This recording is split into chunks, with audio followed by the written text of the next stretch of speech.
bienvenidos a esta nueva exploración. Hoy nos vamos a sumergir en un texto que tiene, casi 2000 milenios de antigüedad. Nada menos. Hablamos del capítulo 6 de la primera epístola a Timoteo. Y lo vamos a hacer con una guía muy especial, un comentario teológico que va mucho más allá de la simple traducción. Exacto. Es un análisis que de verdad bucea en el significado original de las palabras, en el contexto histórico, en las tensiones que hay debajo de la superficie del texto. El escenario es muy personal, ¿no?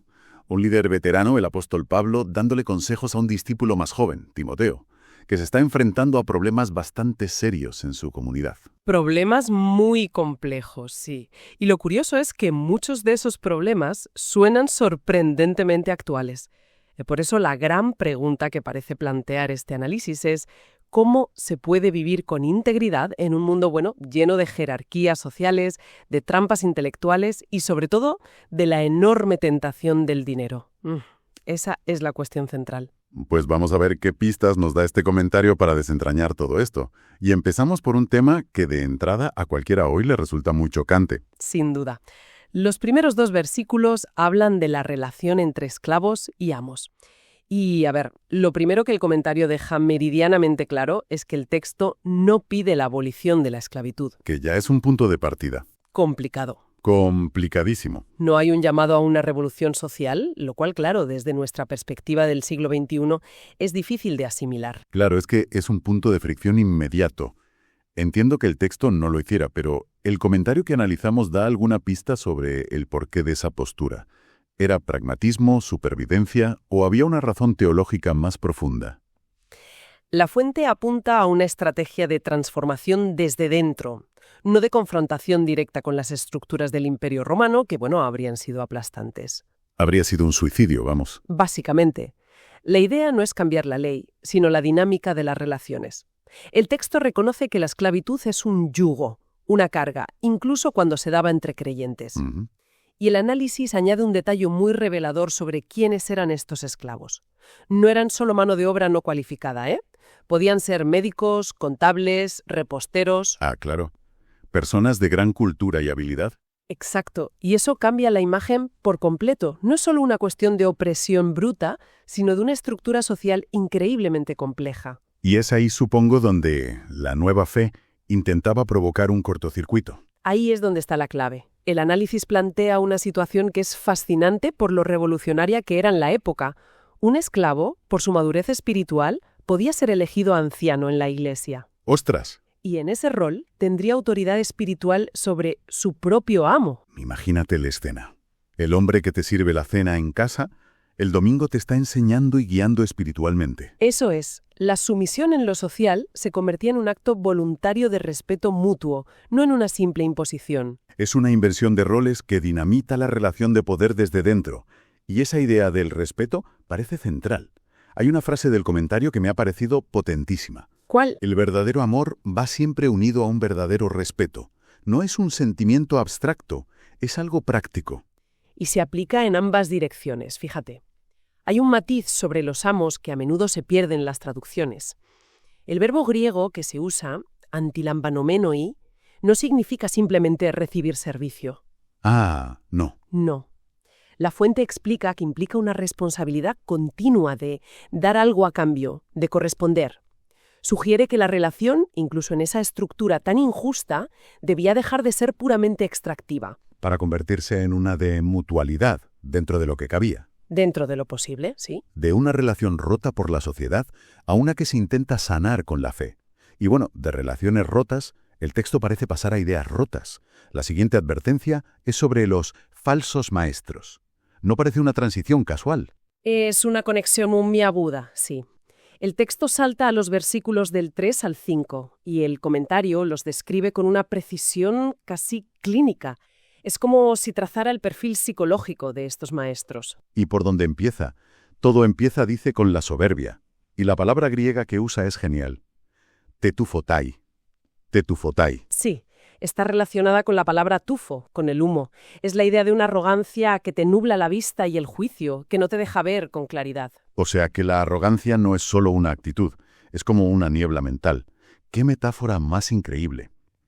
Y supongo que si no puedes ver bien, no puedes entender nada. Exactamente ese es el segundo paso que describe el análisis. No entiende nada. Y como no hay un entendimiento genuino, lo sustituyen por otra cosa. ¿Por qué?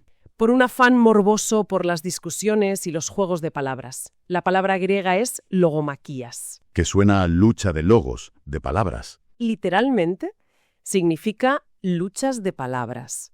Su objetivo no es encontrar la verdad, es ganar el debate, demostrar que son más listos. Suena terriblemente familiar, ¿verdad? Es casi una descripción de los peores rincones de Internet. No se busca la luz, se busca la victoria dialéctica. Totalmente. De hecho, el comentarista se muestra muy escéptico con esa idea tan extendida de que de la discusión sale la luz. Ya. Dice que, en este caso, de estas luchas de palabras, lo que sale es envidia, discordia, insultos, sospechas maliciosas. Vamos, un ambiente tóxico. Y Parmenatar cita a Tomás de Kempis, que es un dardo directo a esa soberbia intelectual. ¿De qué te sirve decir cosas profundas de la Trinidad si careces de humildad, por donde desagradas a la Trinidad? Es demoledor. Pone el foco en el carácter, no en el intelecto. Pero entonces, si no buscan la verdad, ¿cuál es su motivación real? ¿El poder? ¿El ego? Según el análisis, es algo mucho más básico: la codicia. Y cito directamente de la fuente porque la frase es muy directa. A ver, Se figuran que la religión es un medio de hacer negocio. es una crítica increíblemente moderna. Usan su plataforma espiritual como una herramienta para el lucro personal. Un egoísmo que nace, dice el texto, de un corazón que está espiritualmente vacío, estéril. Y esa idea de la codicia como el motor es la conexión perfecta con el otro gran tema del capítulo: ¿El dinero? nuestra relación con el dinero. Es el puente natural, sí. Los versículos del 6 al 10 son un contraste brutal entre esa falsa ganancia de los maestros y lo que el texto llama la verdadera ganancia o el buen negocio. ¿Qué es? La piedad acompañada de contentamiento. Hablemos de esa palabra, contentamiento, porque lo que la fuente revela sobre su origen griego, autarquia, le cambia por completo el significado. No es para nada conformismo o pasividad, ¿verdad? En absoluto. Autarquia era un término de la filosofía estoica que significaba autosuficiencia, la capacidad de ser independiente de las circunstancias externas. ¿Vale? Pero aquí se le da un giro teológico. El análisis explica que esta autosuficiencia, paradójicamente, no nace de la fuerza interior de uno mismo, sino de la dependencia total de Dios. Vaya idea. Es muy profunda, ¿sí? La fuente lo resume en una frase que me parece brillante. Por ser Dios lo único necesario, ninguna otra cosa es suficiente. Por ser Dios lo único suficiente, ninguna otra cosa es necesaria. Es un juego de palabras espectacular. O sea que la verdadera independencia consiste en depender únicamente de lo único que es verdaderamente fiable. Y el texto lo aterriza de una forma muy práctica, ¿no? Dice que el secreto de ese contentamiento es tener para comer y para cubrirse. Sí, es una simplicidad casi escandalosa. El análisis aclara que la palabra para abrigo, en griego, skepasma, es un término amplio. Puede incluir tanto la ropa como un techo. Lo básico. Es una forma de hablar muy típica del hebreo para referirse a las necesidades absolutamente básicas para la vida. No es un llamado a la miseria, sino a redefinir lo que consideramos suficiente. El contraste con lo que viene justo después no podría ser más violento.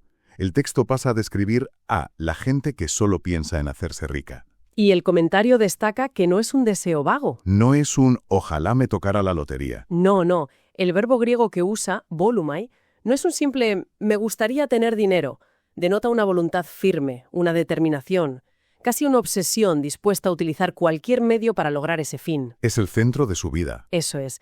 Y el resultado, según el texto, es que caen en tentaciones, en trampas y en deseos insensatos y perjudiciales que los hunden. Y el texto habla de ruina y destrucción. No son palabras suaves.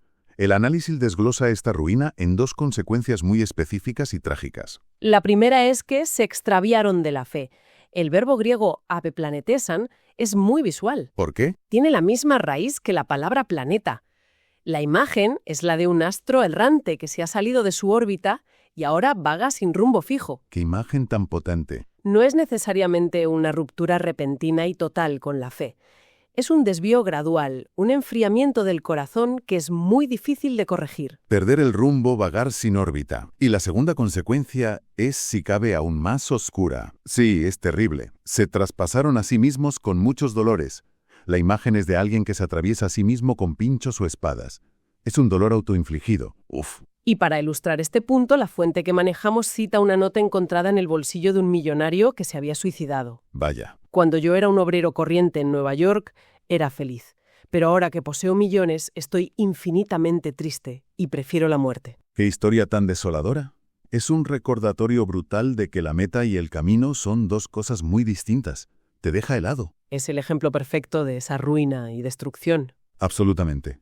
Y es justo después de esta advertencia tan sombría que el tono del texto cambia por completo. Se vuelve directo, personal.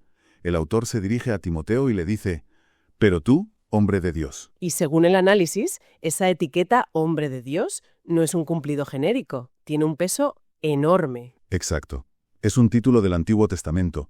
Se usaba para profetas como Moisés o Elías, siervos con una misión divina directa. Es como decirle: «Tú no eres como ellos, tú juegas en otra liga, tienes otra llamada». Y el mandato es claro. Huye de estas cosas, la codicia, las discusiones, y persigue activamente un listado de virtudes: justicia, piedad, fe, amor, paciencia, mansedumbre. Es un llamado a la acción.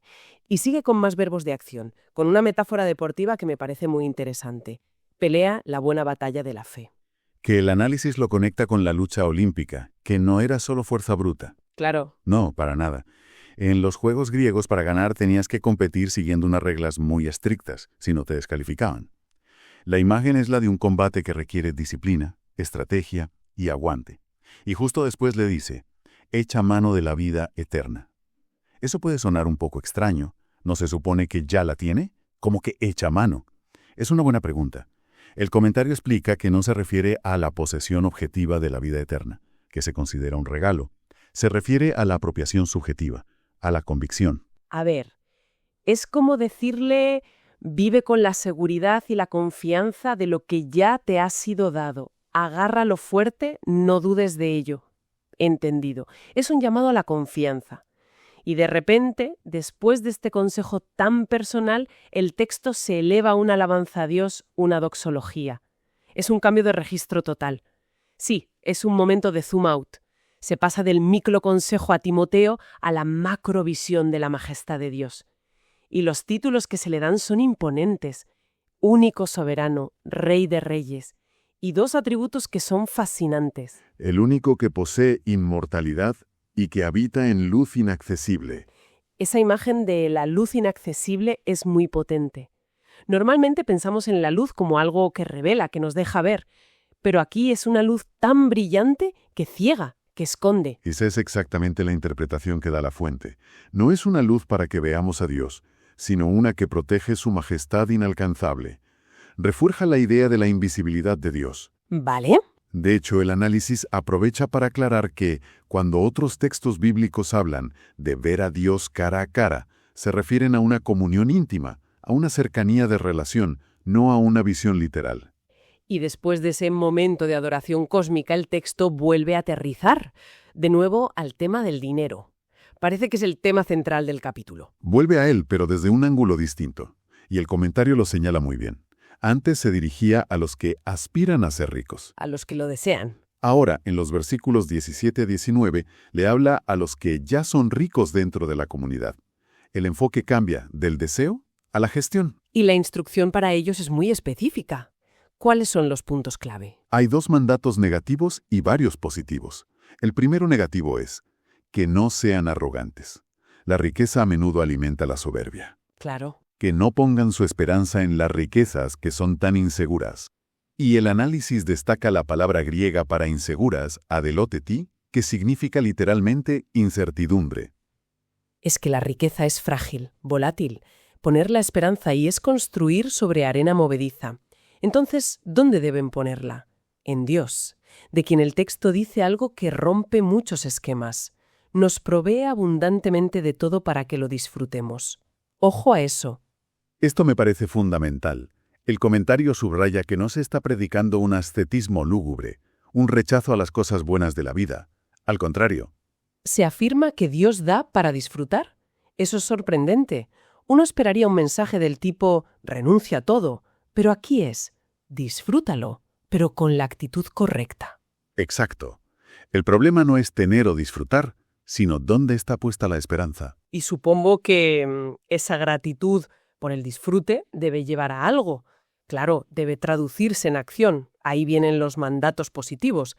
Se les pide practicar la beneficencia, que sean ricos en buenas obras, generosos y prestos a compartir. O sea que la riqueza material debe ser una herramienta para generar riqueza en buenas obras.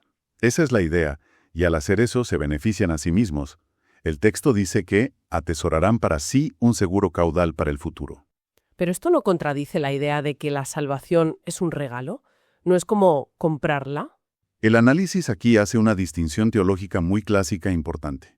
La salvación, el acceso a la vida eterna, se considera un regalo inmerecido, es por gracia. Vale. Sin embargo, la recompensa en esa vida futura sí está ligada a las obras, a cómo se ha vivido y administrado lo que se ha recibido. No es que compres el cielo, sino que tus acciones en esta vida generan un tesoro en la venidera. El objetivo es hacerse con la vida que es verdaderamente vida. La vida auténtica, no la sombra. Y ya para terminar, la epístola se cierra con un encargo final, de nuevo muy personal. Sí, vuelve al tú a tú. Oh Timoteo, guarda lo que se te ha encomendado. La expresión griega es custodia el depósito, paratheken. Un depósito. Era un término legal para algo de mucho valor que se dejaba al cuidado de alguien de confianza. El comentario interpreta que ese depósito no es un objeto, sino el Evangelio mismo. El núcleo del mensaje. Algo precioso que hay que proteger. ¿Y cómo se protege? ¿Construyendo muros? No, se protege evitando que se corrompa. El texto dice que debe hacerlo evitando las discusiones profanas e inútiles y las objeciones que presenta la mal llamada ciencia. Las seudónimos gnosis. Exacto. Conocimiento falsamente llamado así. Y el comentario aclara algo muy importante. No es un ataque al conocimiento o a la ciencia como la entendemos hoy. Se refiere a esas corrientes filosófico-religiosas de la época, como el gnosticismo incipiente, que se presentaban como un conocimiento superior y exclusivo, pero que en el fondo desviaban a la gente de las ideas centrales de la fe. Justo. Así que, volviendo a la pregunta con la que empezamos, sobre cómo vivir con integridad, lo que se desprende de este análisis es que es una lucha constante en varios frentes. Hay una tensión entre la estructura social y la igualdad espiritual, Entre el orgullo intelectual y la piedad humilde. y sobre todo entre la seguridad que ofrecen las riquezas y la confianza en Dios. Totalmente. El mensaje central parece ser una llamada a reorientar las prioridades de una forma radical. ¿Dónde pones tu esperanza? ¿Dónde inviertes tu energía y tu propósito? Eso define el resultado. Y el texto lo plantea sin medias tintas. Ninguna. O te lleva a la ruina y el dolor, o te permite aferrar la vida que es verdaderamente vida. Y para dejar una última idea en el aire, algo para reflexionar, me llama la atención la última frase del texto. Después de tantas instrucciones personales a Timoteo, la bendición final, la gracia con vosotros, está en plural. Es un detalle sutil pero muy significativo, sí. Toda la carta es para una persona, pero el saludo final es para un grupo. Exacto. Y eso nos deja con una pregunta. Si la carta es una guía tan personal para un individuo, para Timoteo, ¿qué nos dice el hecho de que termine con un saludo para toda una comunidad? ¿Cómo una instrucción privada se convierte en un principio universal? ¿Y qué desafíos implica intentar aplicar hoy, en nuestro mundo, unas directrices pensadas para un contexto tan radicalmente diferente?